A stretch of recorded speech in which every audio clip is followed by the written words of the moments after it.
Hello everybody, hope everybody's doing great today. Appreciate those of you watching this video. I hope you enjoy it. Today is the day of the eclipse for those future viewers where the day will end, right? My day will end at 3 o'clock when the eclipse passes over my territory. I'm just kidding, I'm not that kind of person. Anyways, we're going to be talking about episodes 9 and 10 of Queen of Tears. So, there will be some spoilers. So, if you don't want any spoilers, turn it off now. If you do like spoilers, leave it on. If you've already been watching this like I have, leave some comments below. What do you think of the series so far? And where do you think it's going to be headed? I'm going to give my prediction where I think this might head. What things we might see in the future. Fortunately, we only got 3 more weeks left of this terrific series. Or is that unfortunate? Maybe it is fortunate because I can't wait to see how it ends. Which really why I like Korean dramas. You got a beginning, you got an end. A lot of American dramas that just go on forever and they end when they don't get very good, when their audience dwindles to 0. You know what I mean? That's one thing I got a problem with American TV shows is that you don't sometimes, or a lot of time, most of the time, you don't get to see the true ending. But anyways, enough of that jazz. Let's talk about episodes 9 and 10 here real quick. So we finally get to see the two families together. I've been waiting for this since I see the trailer. And it was a rocky start at the beginning, but now they're starting to get along. I think episode 11, going into this by the previews, we'll see the two brothers getting together and forming a better bond, a stronger friendship, as Hyen's brother is going to be learning to box because he wants to take on the evil Unsun, or whatever you say his name, the evil bad guy. So he's wanting to get some revenge there. He failed tremendously when he tried to punch him. Her brother-in-law, or not her brother-in-law, Hyen's brother, at first I didn't really like him because he didn't really treat people very well. But he got admit, this guy is a very good husband. Really does love his wife and his son, even though after he found out that the son's not really his, which makes you wonder, who is the son's father? Is it the evil bad guy's father? I might think it might be the evil bad guy's father. I don't know why. I just got that suspicion. Maybe we'll dwell on that because she had to be pregnant, right? I mean, you can't fake your pregnancy whatsoever. So who's the real dad? Hopefully the next 6 episodes we'll find out. But I don't know, if I was in his position, would I take back my wife who left me that note, just left me like that? I would have a hard time taking her back. But I have no problem taking back the child, even though I found out that it was from another dad, another man. Just because, he's been with this child for 2 years, caring for him. He's obviously fell in love with that child. And he treats him like his real son. So I wouldn't have a problem accepting the boy, even though I'm not the biological dad, as my son. But I would have a hard time taking back the wife, to be quite honest. But we did get to see in the flashbacks that the two did have a pretty good friendship, even though his wife didn't want to admit it at the time. But we'll see where it goes from there. I would say I would have a hard time taking her back. I wonder if the family is going to be welcoming her back with open arms. That would be more difficult.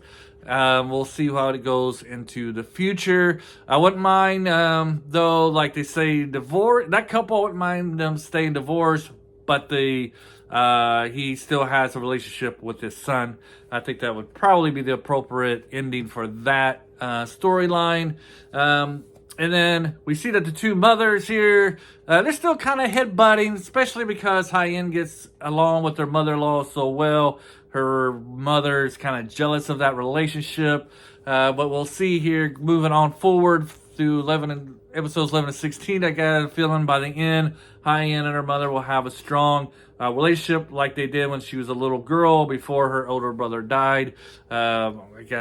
So I think that relationship will be repaired. Like I said in my other videos, for those who watched them and stayed with them for a little while, which is probably one or half a person maybe, I do think Hyen probably needs to die at the end just because of the storyline. And because it's Queen of Tears, I probably would kill her off. I would never put that storyline in this story in the first place, even though they're using it as a catalyst to get the main couple back together.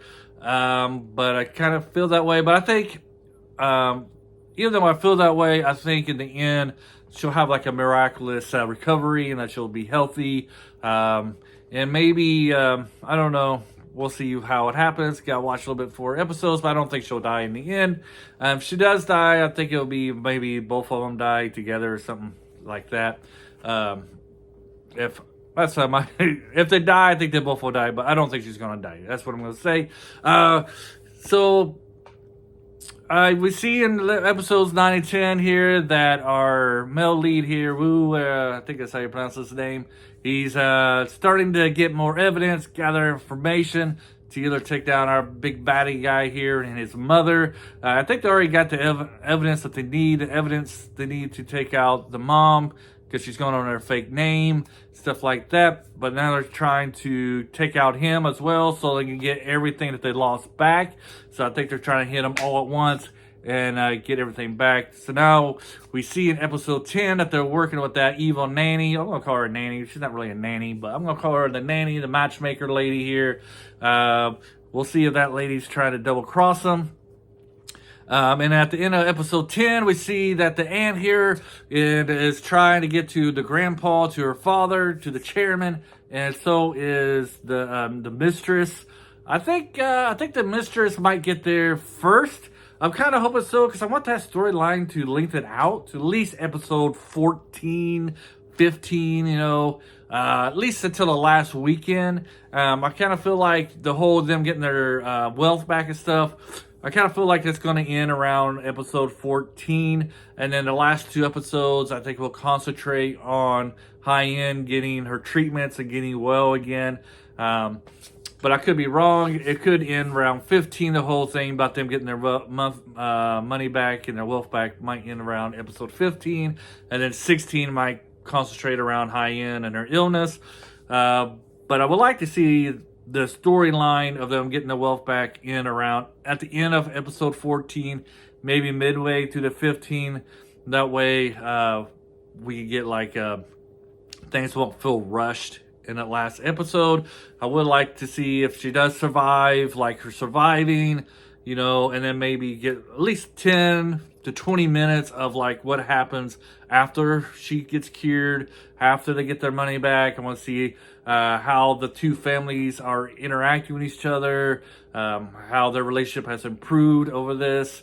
That would be nice. I kind of like the epilogues and movies and stuff like that. I hate the shows, and a lot of these are the Korean shows where they end with like 2 or 3 minutes left and you don't get to see what happens after all the trials.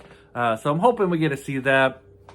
I think 11 and 12, like I said, 11 through 14, 14 and a half, maybe those, episodes 11 through 14, I think it's going to be more about them struggling, getting the business back.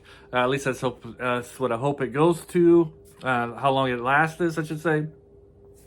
We'll see what I think the next 2 episodes, we'll see the after effects of High-End basically portraying or sabotaging or ambushing. Let's use the word ambushing our baddie here with that press conference, saying how he threatened her and kind of revealing that he actually is a bad guy. He's trying to make it jokingly and mocking, like, these people are trying to say I'm bad guys and stuff like that. I'm not. Look at how good I am. I'm putting the daughter back in her position. And then, in his mind, they're going to form a good relationship and get married. And boom, High-End hits him with out of nowhere that, this guy is actually evil. He's been threatening me, threatening my husband, threatening my family. He did steal everything from us. So we'll see what the backlash is at. I'm sure he'll probably have some kind of counter to it, and maybe and try to persuade the media and stuff, because he has all this wealth. They don't have the wealth now. But the thing that's going to get him is that this is live on TV. So we'll see what actions that our baddie takes to do damage control.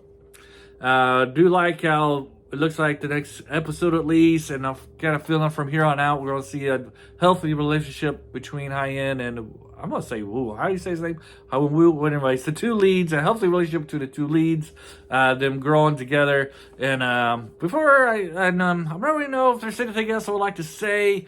Just like I said, I think the next 4 episodes is going to be back them getting their wealth back, and the leads relationship getting better, controlling better. But am I the only one who wants to see like a prequel to this? I would love to see the before they were married, like that relationship and how it developed, because it seems pretty interesting.